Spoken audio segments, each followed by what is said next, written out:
Welcome to Man Does Tech, where I solve the problems you didn't even know you had. In this video, I will explain how to perform donuts in an Infiniti Q50. First, locate a large, empty, and private space, like an abandoned parking lot, ensuring it is completely clear of any obstacles or other vehicles. Always prioritize safety and legality. Make sure your Q50 is in good mechanical condition, with at least half a tank of fuel and healthy tires, as this maneuver can be demanding on the vehicle's components. The crucial first step is to completely disable your Q50's Vehicle Dynamic Control, or VDC system.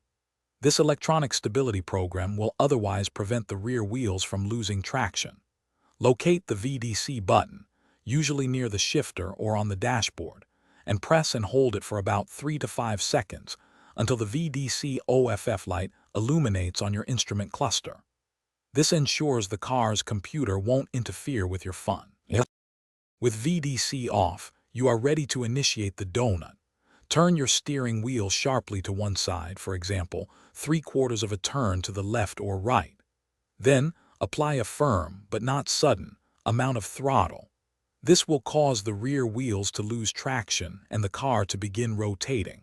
The key is to find the balance between enough throttle to spin and not too much to lose control.